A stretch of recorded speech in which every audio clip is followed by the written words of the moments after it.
My name is Nick Benny. I'm a therapist here at the Andrew Center. What you're about to see is a part of a series of videos that I'm doing where I interview different staff here in order to learn and show what it is that we do at the Andrew Center. We have a lot of wonderful, dedicated people working here, and I'm excited for you to be introduced to some of them. These videos can be used by clients, by staff, by community members, really anyone that is interested in learning more about the different ways that we try to serve our community. I hope you enjoy this video, and please see the other videos in this series to learn more. Thank you. Yeah, I'm Whitney Sherman. I am a board-certified behavior analyst, and I am the director of the autism and behavior programs at the Andrew Center. Okay. And I think the name that other people might know is the Treatment and Learning Center. Is that right? Yes, Treatment and Learning Center, or TLC. Okay, TLC. If you could just tell me a little bit about what your program does. Sure. So TLC is now kind of what we consider a lifespan program. So we provide services that are mostly behavior intervention services to children, teenagers, and adults with intellectual and developmental disabilities, primarily autism, just because of funding. But we do serve children as young as diagnosis, so that can be sometimes as young as 18 months. Up to adults that are living in nursing facilities, geriatric patients, things like that. Okay, so you did kind of already answer one of the questions that I had in mind was, what is the span for when someone can enter your program? And it sounds like as young as 18 months, a year and a half, and all the way up to elderly age. Right. It really, a lot of things, eligibility for our programs is kind of a puzzle because they have to check certain boxes as far as age, diagnosis, and funding source to be able to kind of fit into one of our programs. But we've really been able to kind of piece things together where just limiting the amount of people that fall through the cracks and that we're not able to serve. So for the most part, we try to work really hard to connect clients, potential clients, with the right pieces that they need to be able to get services with us. Absolutely. So it sounds like, of course, one would have to have a diagnosis of autism to be eligible to enter your program. And you mentioned funding. What does that have to look like? Just if we can kind of paint an example, I apologize. If I have a child that I would like to get into the TLC program, what does that look like? Right. So interestingly, we do have, there are some funding sources that will pay for behavior intervention for people that do not have an autism diagnosis. So such as one of our funding sources is Texas State Medicaid waiver programs. Those are such as HCS, Texas Home Living, PASSAR. Those are different Medicaid waiver programs, and they fund behavior support services for people with intellectual and developmental disabilities. So they do not have to have an autism diagnosis to be able to receive that service through our program. Now, another one of our major funding sources is private insurance, and private insurance is going to require an autism diagnosis, and they are going to be more likely to cover our services for younger children.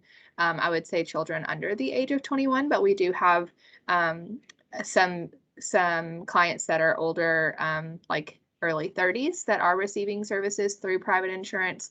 But if you had a child and you had your 3-year-old got diagnosed with autism and you had a private insurance policy that covered ABA, applied behavior analysis is the service that's being provided, then that your private insurance would pay for your child to come here. And the amount of hours of service that they receive with us is really dependent on what their need is, and then also how much their funding source will authorize. So that the maximum is usually 40 hours a week, but that is a really, that's a really solid week. Now, the research says that young children with autism getting 40 hours a week of intervention is where you're going to see the most progress. So we do have kiddos that are getting that. And then typically as children get older, the funding sources start to want to see us kind of taper services off and start collaborating with the school if the kiddos are school age, transitioning them to school and helping them be successful in those situations. So then when you have another one of our funding sources, we have a grant with the Health and Human Services Commission called the Children's Autism Program. That funding does pay for children with an autism diagnosis, ages 3 to 15, for them to receive 180 hours a year of ABA intervention through our program. So they're not able to get and this is mostly for children that don't have private insurance. They don't have, a private medical policy that pays for it, and they are that limits the amount of time of intervention that they can receive, and they're not able to start until age 3. Now, as of February 1st of 2022, Texas State Medicaid is covering applied behavior analysis for children birth to age 20 with an autism diagnosis. So again, we're limited to that diagnosis. We are in the process of becoming credentialed with Medicaid to be providers of that service through Medicaid funding. We just haven't, all of our pieces are not in place just yet, but that's kind of one of our long-term goals, is to be able to accept just traditional Medicaid as a funding source for our programs. We have lots of funding sources. So the last kind of two that I'll throw in there are private pay. We do accept private pay. Unfortunately, it can be expensive, but we do have kiddos that are paying tuition or paying privately for their services. And then we also are a TEA approved non-public private placement. Lots of words, but essentially what that means is that the Texas Education Agency has approved us to be a placement for students that are in a public school that are struggling there, and the school district can elect to place them privately here at our center. There's a big application process involved in that, and the opportunities are very limited for that, but it is one other kind of funding source that we accept is essentially contracts with local school districts. Okay. Well, thank you for that. It sounds like the most flexibility one might have is going to be with private insurance. Once you get into the grants and that sort of thing, there are more restrictions, less time allotted. So ideally, I need to have private insurance if I would like to bring my child into services with you. Right. And we do have several families who have chosen to purchase a private insurance policy just for their child during open enrollment. So they pay, for that premium, and they pay a copay or a deductible. But that is how they have kind of worked it out. Either they don't have private insurance through their employer, or maybe their employer private insurance plan is self-funded and they do not cover ABA. Then they can elect to purchase a policy just through the marketplace. Okay. Yeah. So another question that is kind of coming up for me is, and I just want this to be very clear for the folks that might be watching this, do I need to bring my child to the Andrew Center to get diagnosed first? Or can I get a diagnosis from somewhere else? And then, so if you could help make that process clear. That's a great question. So the funding source that you have is going to most likely indicate what type of provider they are going to require a diagnosis from. Okay, so private insurance, Texas traditional state Medicaid, our HHSC Children's Autism Program, all three of those funding sources are going to require an autism diagnosis from essentially a medical provider. So an MD, a PsyD, a PhD psychologist. One of those individuals is going to have to be the person that signs their name on that diagnosis. And some of them are even going to require a specific kind of test called the Autism Diagnostic Observation Scale. It's an ADOS. Some are going to require that specific test be done. Others don't require a specific test. Now, our Medicaid waiver programs, we can accept, and so going back, the Andrews Center does not currently have doctors that do the ADOS testing Okay.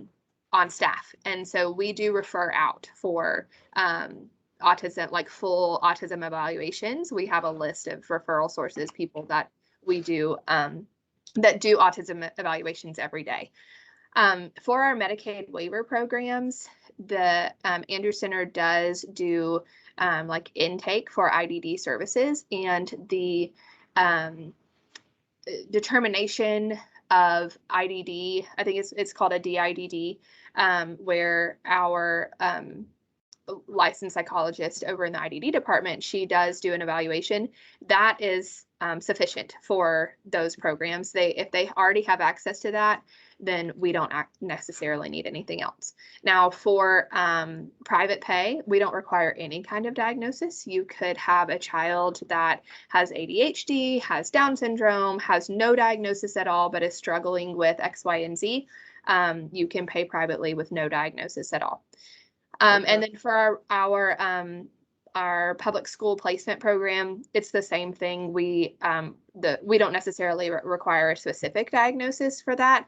It all depends on what the school has on their paperwork as the diagnosis, and they could send us a student with that has a intellectual disability diagnosis, autism spectrum disorder. It could be emotional disturbance is one of their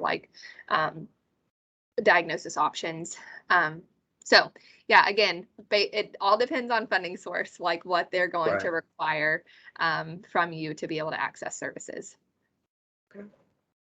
I noticed it looks like we're maybe getting a little low on time. So kind of the last question I wanted to think about is, at this point in time, if I got my child in with an MD and I got that autism diagnosis, what's the wait time look like if I want to get my child into services with the TLC program? Yeah, that's a good question. So the wait time is kind of dependent on the program and how much time you're looking at. So our wait time for our full-time program is going to be a lot longer than a wait time for receiving, let's say, 3 hours a week of intervention. So if we're talking about a couple of months probably for some parent consultation, 1 to 3 hours a week. But then if we're looking at 40 hours a week, then our wait can be as long as 6, 8, 12 months. And that all is dependent on staffing. And so COVID has really had an effect on staffing, and because everything that we do is one-on-one. And so when we lose a staff member, that means we have to fill that spot before we have another opening in our program. We are working on getting some openings, hopefully in the next couple of months. So hoping to reduce those wait times as much as we can right now. So to sum up, it sounds like the wait time is very much individualized. Like there's not like a standard waiting list like you might see for other things. It's very much dependent on what my child needs, and that will be, I guess, determined in an evaluation with you or one of your staff members. If my child only needs a handful of hours a week, that might mean a shorter wait time. But if they need the more intensive, double digits, that might be a couple of months. Right. Up to a year, it sounds like. So yes, that's true. I appreciate all of your time today, Whitney. Do you feel like you've given me a clear picture of what your program is, or is there anything else you wanted to add before we sign off?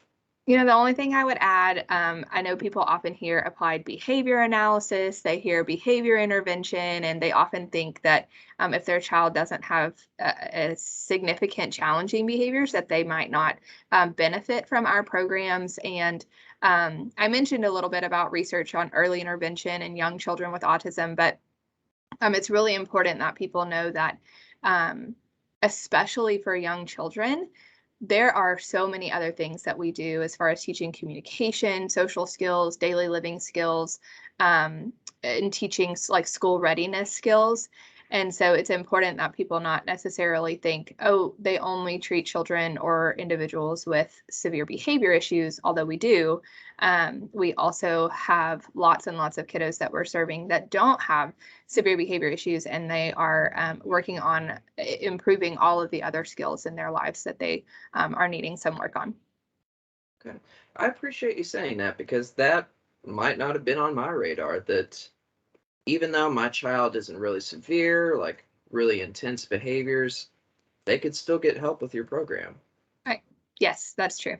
Thank you again, Whitney. I really appreciate your time, and I think this has been helpful, and I hope that other people find this helpful as well.